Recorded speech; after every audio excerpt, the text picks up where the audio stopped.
Please like the video and subscribe. I hope you enjoy. Okay, let's go. The Fnaf movie has just recently released, depending on when you're watching this, but now it begs the question, when will we get the sequel, and what does the ending of the film mean? What were some hidden details from the movie that could potentially tease the next installment?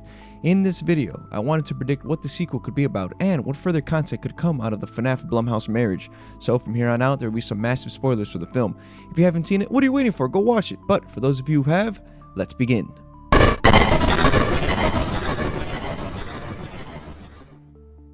Okay, I'll touch more later on the ending and give a quick review, but first the sequel possibilities. An idea I had for Fnaf 2 based on the ending is where Vanessa wakes up from her coma, but instead of her being normal like she always was, her mind is now twisted and filled with hate, so she quits being a cop and turns into the Vanny we see in Security Breach.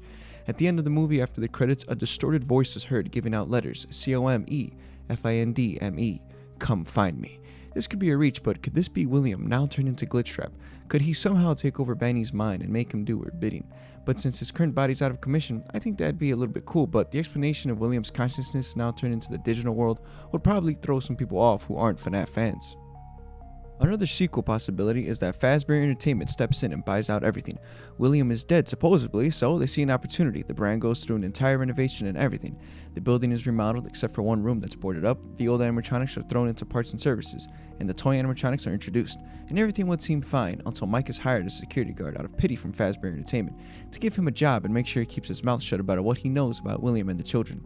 Mike accepts the offer and watches the place, and basically it'd play out like Fnaf 2.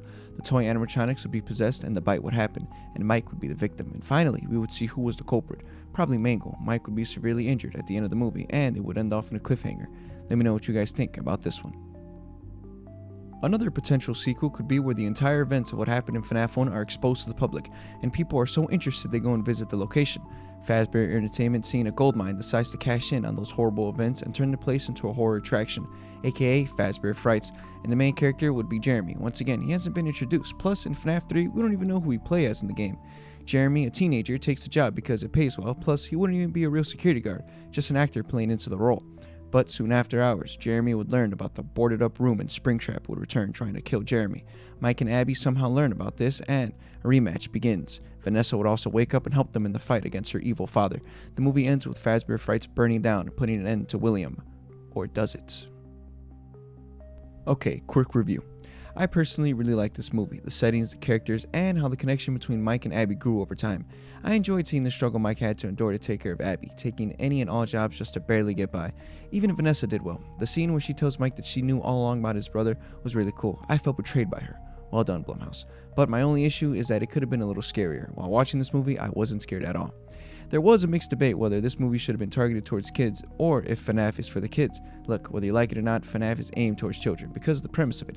Killer animatronics and ghost. Come on, kids like messed up things. And when I was a kid, Fnaf was coming up back in 2014, and I loved it and I still do, so if that bothers you, then I don't even know what to say. As far as other people's reactions and reviews, the Rotten Tomatoes critics review just absolutely dunked on this movie, giving it a 26%. Come on, Batman vs Superman is not better than this. As far as the fans' reaction, a lot of people liked it and enjoyed Matthew Lillard's performance as William Afton, which was to be expected. But even the fans had some issues with the movie. Some thought at parts it dragged on, and that the dialogue was a little iffy. Also, some people thought it wasn't scary at all, like me. I think it's safe to say that if you're a Fnaf fan, you'll like the movie, but if you're not a fan of Fnaf and you go watch it, then you'll probably be like, what is going on? In my opinion, if you're trying to get into Fnaf, then I'd suggest going into the games before you watch this movie. A spin-off show that they can do is hear me out, a Freddy in Space animated show. This would just kind of be like a lighthearted series until it goes into its darker and deeper meanings, kind of like Don't Hug Me, I'm Scared or the Freddy and Friends on Tour show, with this show having its own original story. The main characters are of course Freddy, Chica, Bonnie, and Foxy, and the villain none other than Lol's Hacks. I think this show would be enjoyable, plus it'd be kind of fun to decipher the hidden meanings and Easter eggs that this show would scatter throughout its episodes. Let me know what you guys think. Another idea I had for a show I think can work can be the process of Fazbear Entertainment rebranding Freddy Fazbear's. This show can only work if they go with the Fnaf 3 sequel I mentioned earlier. Basically, in this show, it would pick up where the first one ended. We would follow some new hire from Fazbear Entertainment who has been entrusted with the project. During the show, we see just how corrupted Fazbear Entertainment is. They don't care about dead or missing children, they just care about making money. It's kinda like The Boys. Vought on the outside is seen as this friendly and respectable brand, but under the surface, we know they aren't. This would make Fazbear Entertainment more dislikable, so when the sequel comes out, we're rooting for their downfall. this show would end with Fazbear Frights opening up and leading into the next film. An interesting show idea I had could be where the Fnaf Tales from the Pizzaplex books convert into a show. Each book can be an episode. The books are an anthology series, so the show would be as well. Currently, there are 8 books out. By the time the show is made, it'd probably be like around 12 or even more, so I'd say 6 episodes per season. I think this idea would be pretty cool, seeing stories like The Mimic, Help Wanted, Tiger Rock. Plus, if a Security Breach movie is ever made down the line, some of these stories could be referenced or even make an appearance. I mean, The Mimic was from Tales from the Pizzaplex and came out in ruin, so who knows? Let me know what you guys think.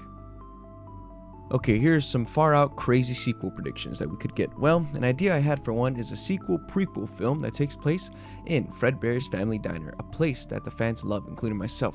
This would be really cool. It would finally shed some more light on a time in the franchise that is still shrouded in mystery. To see it on screen would be awesome. The main character would be William Afton, and the film would basically go through how William and Henry started their first establishment and what led to their falling out. I also mentioned this idea in another video I did discussing the next possible FNAF game, so check it out here if you haven't seen it. Another far out idea I had was, what if the movie took place in the FNAF 2 location and it's actually a sequel, unlike in the games where FNAF 2 is a prequel and in the movie it'd actually be a sequel, and this time with a twist. Springtrap would return because he always comes back, and in this one the marionette would also be introduced. At first the viewers would think that the marionette is evil and wants to take revenge on everyone for what happened to her, but as the film goes on the marionette is discovered to actually be good, only hating one man, William Afton. In the end, she would help the main protagonist, but as to who would be the main character would be tricky because in the games it's Jeremy. As to on screen, since Jeremy isn't a character we know, it could be him or someone else entirely. So potentially, how many sequels can be made? FNAF loves its multiple game releases, but my friends, movie sequels are much more complicated. It depends on many things. Basically, how much money will it make? According to DexterDoe.com, the movie already made $7 million. The budget was $20 million, so that's almost half. I can pretty much guarantee that it's going to make more than $20 million, but what will its final grossing be? $100 million. Non-biased, of course. But okay, assuming it does well, I'd say it'd have a plethora of storylines and lore to turn into movies. This could be the next Fast and Furious and Scream. They can make movies about Gregory, the Pizzaplex, one about the Pizzeria Simulator. There's multiple things they can do, so I hope it does well, and I hope we get multiple sequels. So, let me know what you guys thought of the movie. Did you like it? Did you dislike it? What was your favorite part? Personally, my favorite scene was when Springtrap was revealed at the end to be William Afton, which is obvious, I know, of course, but Matthew Lillard's acting was elite. Him stabbing Vanessa was a jaw-dropping moment. Also, thank you so much for the support on my channel. Please like and subscribe, check out some of my other videos, and I'll see you in the next one. Take care, and try not to dream about Nebraska. Peace out.